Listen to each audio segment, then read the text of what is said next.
cover when I asked him about it.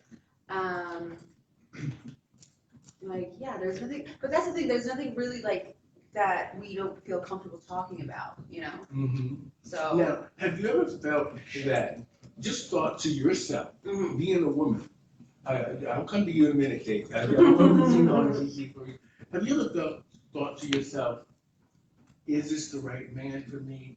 And am I going too far? Too far. No, I mean, I think it's a journey. I mean, you just keep growing and developing together and learning new things. But is it going too far? If it's a good fit, hey man, who freaking knows? But just like you should have fun, you know, be able to laugh at yourself and, you know, just be okay with making mistakes and not being perfect and just trying things, but, you know, staying in your bubble and staying in your comfort zone all the time and you're crossing your teeth and dotting your eyes. So is he have this, or he or she or whatever in a partner? It's just like, oh my God, just go with your gut and just go with your instincts sometimes. Believe in love, right? Like. Yeah. Now, you know, a lot of times when we see these kind of things, whether it's the BDSM fetishes, or we see people that have the deeper fetishes, like I know some guys that like to dress up like babies, and want to sit in cages, I've heard. It's a lot of work, yeah. Yeah, these are, do you guys do this at your service? I don't like to do that stuff really. That's not my thing. I mean, the bondage thing, yeah, but not the baby thing and all that stuff. Okay, what's the weirdest thing you guys have done? What's the weirdest? The face twitch guy. That was a little different. Yeah. So I mean, there's some really. What did you say? The face twitch? Yeah. I had a guy who was turned on by this. He saw a Sesame Street episode of Mean Child. Because that's what sexuality starts out. Yeah. So I mean, fetishes like go range. They range, and this way I learned it's not just like A, B, or C. It's they range so far. Like I've seen, I usually see the clear cut like bread and butter. Here's the normal brain bondage. Yeah, but show her the face. Okay. Because he does really good. Because he's really expressive. So I had to replicate this clown that he saw. It was a video of the clown putting on his makeup, but in reverse and sped up. I don't know how to do it. Yeah, come on. I had to look at this guy. I had his face twitch thing. Yeah, I twitched my eyebrows and my face. And he got excited off this. And it was just that, right? It was like, okay, this is a fetish I've never seen before, but they exist. People have these things from when they were a child that just don't make sense to anybody else, but they're out there. Now, have you guys ever felt, I mean, as women, Gigi, we know women are under a constant threat from men, in a sense of some way, or either they're trying to pick you up, or they're trying to harm you, or they're trying to do certain things because you won't do what they want you to do. Now, have you ever felt you were in danger? Any real danger? Like, have you just felt like, oh my God, I've got to get away from this? I have been like pretty confident all of my life. I've never really felt in danger per se. It's crazy, but I never really have. I'm always aware of my surroundings. I'm always like, I can read people really easily, so I don't put myself in a position to be able to have those weaknesses exploited or whatever. Like I wouldn't, yeah. Do I ever feel scared? No, I don't feel scared. Never. Now, have the two of you, this is more of another personal question for the both of you. Have you ever had sex in front of other people in your business, in your profession? Yeah. How did it feel? It's cool, actually. It's kind of exciting. Yeah. See that? Threesome's working out. Now, the reason I ask that is because sometimes, you know, when there's a third person, they always call it the third wheel. And that person, usually somebody always gets left out. Now, I've been in many relationships, and my last relationship, I didn't really want to be in a relationship. I sort of wanted to sort of be friends with benefits, but we had been together, I think, too long for that to happen. So, but I tried to do the threesome thing. That went over like a lead balloon. So, and then I tried to do it again to sort of say, you know, we can be together and let's try. just doesn't work. For me, it didn't work. And I'm kind of glad I'm alone now because I can do what I want. But Dave, now, how do you feel when other men, mainly in your business, you know, they see this attractive woman here and they come to your place and she's got everything going on and plus the fetish. How do you feel when you see other men look at Gigi that way? Well, I feel pretty good because like I know when she walks outside and like people look at the comments and stuff like that. People think she's gorgeous. I think she's gorgeous. She's beautiful, and they should, and she should have that reinforcement. And I don't feel bad. I know she's not out looking for more dick. I have, right? I know that, and I know that. I know that she's faithful. I know that she's trustworthy, and I know that it's not a bad thing. But when clients come over, I will bring them to her, and I'll feel good about it, and I'll know what's going on in that session, Okay. and I'll get excited. So it's basically, this is a business for you.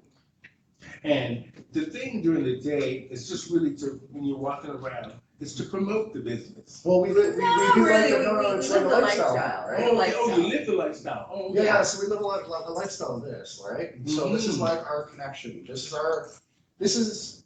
We feel the same as a vanilla couple holding hands down the street and the closeness they have, and give you a kiss. Mhm. I feel that from this. Well, you know, I can see a connection between the two of you, and that's a good energy. I don't feel that thing where sometimes couples, they have that backup, and and it's usually the sexuality thing that keeps a grip on couples, that makes them, more leery about the other one. And, it's great to see that you guys are in this underground world of fetish. For me, this BDSM is things that people probably should explore a little bit more, because it will make their sex lives more interesting. Yeah, don't judge it so much. Like, the Mhm. judging It also is makes outside of your sex life more solid, and it makes a bigger connection. Like she said, we fight sometimes, we get into arguments and stuff, but Can I interrupt with something really interesting? Mhm. There's a lot of connections in you guys talking. I have autism. And a lot of the things you speak of, this isn't like us holding hands. This is a different way of doing it. This is how we feel, the textures, the looks, the smells. With autism, I relate to a partner differently. It's not a BDSM way, but I don't like to hold hands, but I would like to hold a leash. yeah, I don't like the feeling of sweaty skin, but I do like the feeling of other things.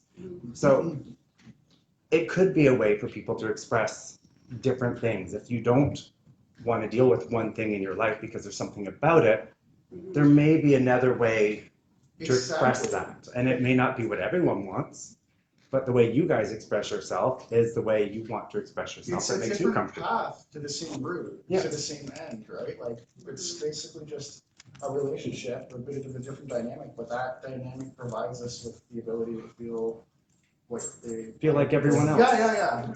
I understand that. That's what I relate to. Yeah. It makes you feel like everyone else. Mhm. Well, this is, for me, I've always, and being part of the LGBTQ Two-Spirit Program community, which includes us all in a sense, because a lot of times people suppress their sexual desires. And I'm sure you guys see that when you come there. They're probably nervous, mainly because they don't know what they're walking into and and they haven't really explained what they really want to happen. Because a lot of times people will say one thing, but they need another. Well, that's the screening process.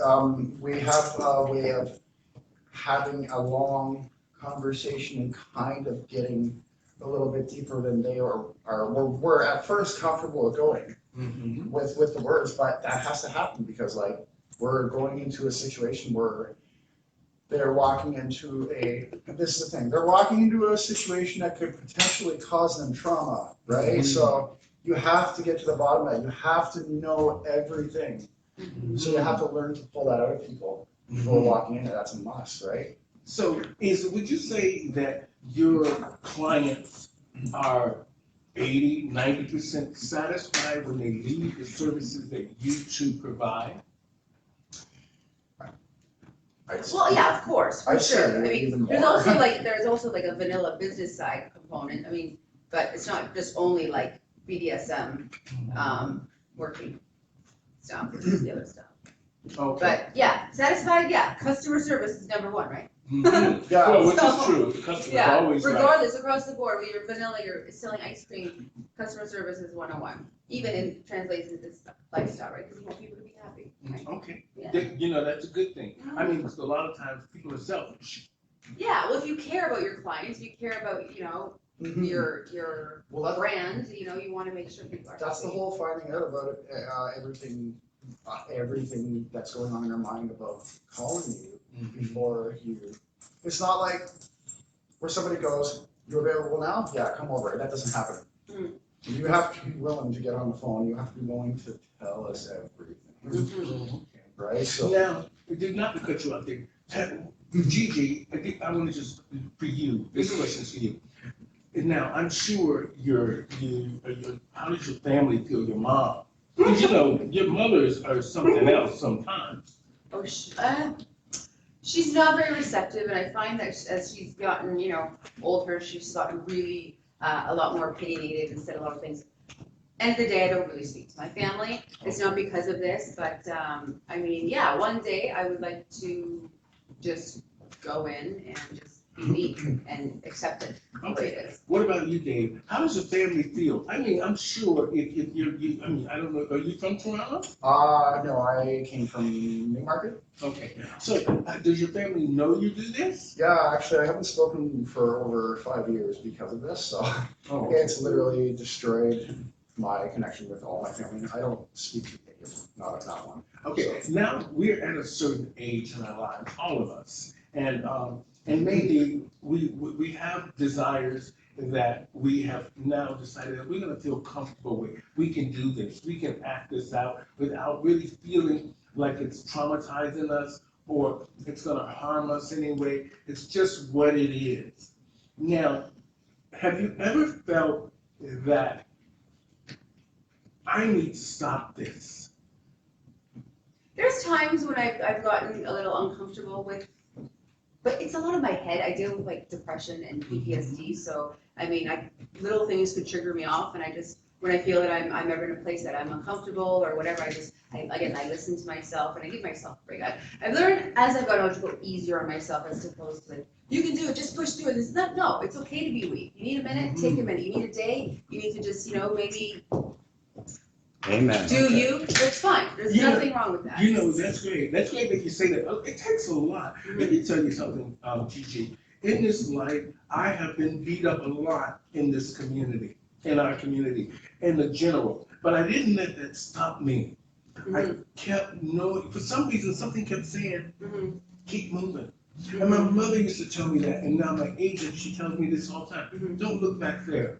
Yeah, That there's hurts no you future back in the there. history. You look what's in front of you. Yeah. And you keep moving forward.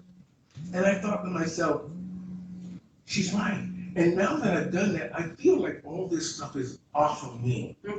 And I keep looking forward, and having a great support system around you is key. And the fact that you have Dave in this world that sometimes people might not understand is a good thing. Because, coming from a Christian background, if my parents were alive, I miss you, Mom and Dad, they were amazing to me when I was a child. I'm just being honest. They never beat me up or never did anything with me. They took very good care of me, and till this day, they still are taking care of me, you know what I mean?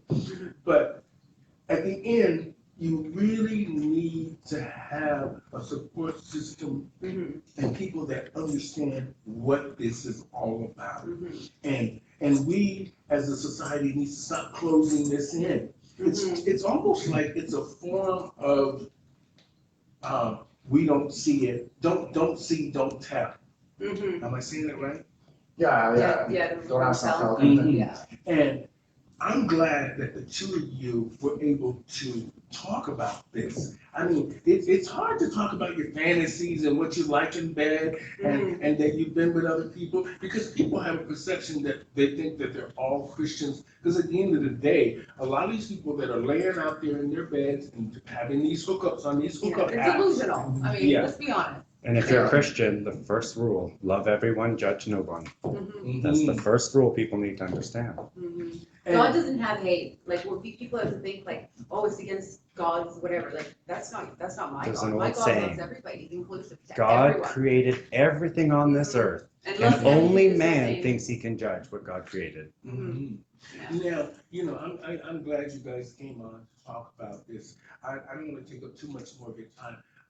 I just want to say thank you, Gigi. You're beautiful. Thank you. And Can I ask a question before you sign off?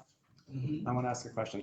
In the world of BDSM, I know in every world there's a form of discrimination / racism. So let's use it in the sense of, do you have to deal with people who go, I'm a better BDSM person than you are? Like in that world of BDSM lifestyle, the true Well, lifestyle. since we're the best. No, we don't get that. We But don't. do you find if I showed up to a BDSM party in a dress-up version of leather, I may be all wanting to go for it, but they Yes. discriminate. In the gay community, I noticed, right? I spent a lot of time in the village. In the gay community, with the old guard leather people, they are very discriminatory against somebody who may want to wear a corset, who may want to wear high heels with their leather. A male that may Yeah, want to yeah, do yeah. So the whole. So there's still a masculinity Yeah, issue. yeah. There is a masculinity issue, and even in our village, I've seen it. That's mainly with the international Mr. Leather guys and stuff like that, and those will be masculine guys. As soon as somebody wants to be a little bit feminine, they're not quite accepted. Also, there's like a thing between the fetish, the dominatrix and dom thing, who provide real-time sessions compared to fin-dom. The fin-doms are kind of looked back down upon, and it's like. So everyone feels that there's a hierarchy of what world you're in, what you perform, what you do, whether it's a puppy play, there's the higher end puppy play, the less end puppy play. Yeah, there's the high end dominatrix. No matter how you feel as a dominatrix, I mean, you I may got look my down real upon judgments. each I other. don't really voice my voice when I see somebody in fetish gear. Just it's do like you at kinda- the end of the day. Yeah, You know, just big do. time, part time, small time, just But do you find as there long is as you're that- happy. that There is form of that, yes, I've seen discrimination. it. I've definitely I seen think it. that's across in like any business or any like lifestyle, you know, your neighbors doing the same shit to you too, right? Well, see, that's what I'm trying to Yeah, see is that yeah. no matter what you do, Mhm. no matter where you are in this world, someone's going to think they're better than you. Yeah, Yeah. exactly. So do you. You're right, just do Yeah, you. just and do it exactly how you want to enjoy it because it's your enjoyment. Yeah. Now, just a couple more questions, and then we'll close it out. Have you ever, now, you know, it's today with the Black Lives Matters thing and the coronavirus thing that we're dealing with, all of this stuff.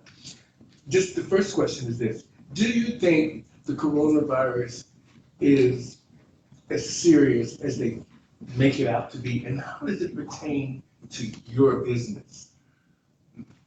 Well, it's definitely affecting the screen. Oh, okay. I mean, Screening, okay. and wanting to,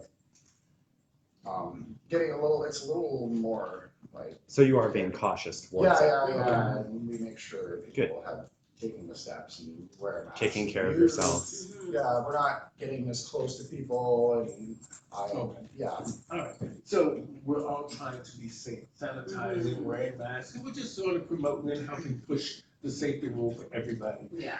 just to make sure we're all okay. Now, that's a good thing. Even with me doing my shows, I try to stay on track in some sense, when trying to do all of this and remember a mask, even when you get on the subway with your groceries, is a tough thing. And trying to pull out your pistol card, put your mask on, Yeah. grab your groceries. That's the most thing I hate is like, oh shit, I got my keys, a cell phone, and I got a freaking mask, right? You know, And all lipstick. like The that. mask. Yeah. Lipstick sales are down. Now, in closing, now I want to ask this question because I know that a lot of the let's just say, the people of color that come to two attractive white people, let's just say in general. Mhm. Have you ever felt, or have you ever felt the racism thing is, because you know, Some people even sometimes. just play into that, right? I mean, they're coming for that. They Oh, do, okay. they do the race that- play? that's, Do you find there's a thing with race Oh, play? yeah. Yeah. It seems to be a very hush-hush. Oh, I've totally. seen it discreetly mentioned here and there, and people seem very, like they don't want to say it publicly, but it seems to be more people than who admits. Mhm. Yes, yeah, It's a huge thing, definitely. yeah. It's- Well, you know, I try to do it with talking to black women because I find that that is the core. I already know that black men try to sort of do something, Mhm. but I know black women keep this bottled up inside of them because they run under that umbrella of Christianity or I'm just too good for that. But at the end of the day, we watch these amateur videos on YouTube and we watch all these people on these hookup sites doing kind of strange things. And we know that, like he said, they're average housewives and school teachers and librarians. And it's just strange that this is still taboo today. Well, it's your perception too, and I think a lot of it's like it's fear mongering also with the media. I mean, they kind of like force it to be a certain way.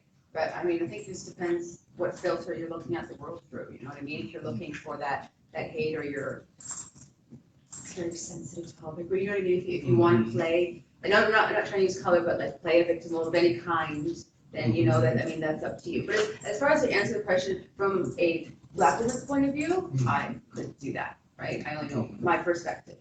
Okay. But I do like that you say can play a victim, because in your a world, lot of people do. the victim is actually called a sub, right? Yeah. It's a completely different thing, and Yeah, you're see, technically not victimized because you're giving your permission. yeah. So you can play a role that you might like, but it's okay because you're giving your permission to play that role. Yeah. Yeah, So It's a story it's a that you're world, attaching to that yes, role, it's a like world you can you're- live in. Yeah. I want to say properly, Mhm. where emotionally you're, Consensually. yes, Yeah. that's the way, yeah, consensual. consent, that's the key, that word right there, as long as that's in it. Okay, I'm gonna say this in closing. You know, thank you guys so much for joining us here on the Stephanie Stevens show. Today I had Gigi and Dave Stryker on and Renee. We're talking about the underworld of sexual desires of the BDSM world. Sometimes we suppress our desires because of our religion or just the fact of family, friends, or job. And Gigi and Dave came on to just give us a little bit of to explore the world of BDSM. And I'm glad that we had it on. We had a great conversation with Gigi from a real woman's point of view, because a lot of women that watch this will feel that they didn't want to hear from Dave. They would rather hear from another woman and how she felt when she's in this world that can be sometimes concerning for women and for trans women as well, and people of color, and for Dave to come out and just to say, you know, to talk about how even in the gay community still discriminates against men who just feels like they just want to be themselves. Wear corsets or wear high heel shoes, or just maybe sometimes be a little bit too excited to just be who they are. Now, I want to say thank you guys so much. In closing, Gigi, what would you tell women that want to explore this world? I mean, mainly if you have a partner like Dave that's very supportive, what would you want to tell women about this? You know, I mean, because I want them to understand that you're doing this because you're comfortable with Dave and it's safe. Mhm. So like more or less the women that are kind of like scared to bring it up to their boyfriends or their husbands or whatever, do the role play on your husband or your boyfriend. You know, I had a lady come out, she's like, oh, I want to do this and that. I'm like, okay, well then show him, do the role that you've seen that you want to see. Make him, because, oh, I'm sorry, he like rolls over and go to bed. No, he's not allowed to do that. Sit on the ground, say you're sorry, and now go look in the corner. You know, I mean, show him. express yourself. I mean, to have all those like sexual feelings just harbored inside and festering away, and you're just so horny and you can't sleep. It's awful. Just It do is it. awful. Show him. Like, do this, do that. Now it's your turn. I want you to do that tomorrow. You've got to make your man understand. It's your sexuality. It's your liberation. You know, just I think it was women. We've been repressed for so long. Oh, we shouldn't wear this, or we shouldn't talk like that, or your lipstick's too red. It's 2020. Let's just like move on with it already, you know? Mhm. But a closed mouth doesn't get fed, end of the day. Speak That's up. true, that's true. Yeah. My mother used to always tell me, because when we used to go to the store, my brother and sister would always grab everything off the counter, and I would be just standing there looking at something, and she'd be like, listen, the cart is full. You have nothing in the cart. If you don't start speaking up and putting what you want in the cart, you're gonna get nothing. Exactly. And I'm not gonna tell you more than once. You go get what you want, put it in the cart, I'll either say yes or no. So learn to speak. Now, Dave, for you, it's great that you're supportive of Gigi. I commend you for that, because a lot of men will just look at it as though it's just sex, and that she's my woman, she will do what I want her to do, and all these kind of things. And for you to be open to her ideas about how this should go, how the business should go, and to talk constantly, because communication is the key, and I'm sure it really has to be the key with this kind of a world, because it can be kind of concerning at times. More for you, Gigi, than it would be for Dave. Now, Dave, what do you say to men out there that might look at you and say, oh, he's a fag, or he's mentally ill, or he's crazy? What would you say to people out there, men out there that look at you like that? I say I mean, I'm sure you've had that. Oh, I get a lot. Constantly. Oh, I think it's okay. the association with latex and being gay. I walk Bizarre. outside and I get called a faggot every day. And I don't care, because I know exactly where it's coming from. It's not coming from a place of, oh my God, what is faggot? It's coming from a place of, this is threatening to me because I have maybe a similar, maybe even a different need or fantasy inside me that I am too afraid to fulfill. It's like, whatever you want, just do it. You might get criticized a little bit, but what the fuck, right? I mean, look what I have. Beside me. And let's face it, yes. people are jealous you're living your best life the way you Yeah, want to I'm live living it, my and they dream. want to I don't ruin think- that for I you. wish they could do the same. That's all it is. This is my fantasy, and I have it. I have my fantasy. My ultimate fantasy is sitting deep inside me. Well, you know what? I just want to say thank you guys for coming on the show today. You shared a lot with us, and we've learned a lot. And I'm glad I got to know you a little bit better, Dave. Over the years, you've been very supportive of me to get this going. And Gigi, it's nice meeting something. You're beautiful, and the makeup is impeccable. And I'm so jealous because, well, you know. I'll do it for you anytime. Okay. She looks and- just like me, twin sisters. And so thank you guys so much for being on the show today. Thank everybody out there Thank you. for watching the show today. Be sure to share the video, and we will chat soon. Thank you guys for being on the Stephanie Stevens Show. Over and out, everybody. Bye. Thank you, Gigi and Thank you. Dave. Bye. Bye.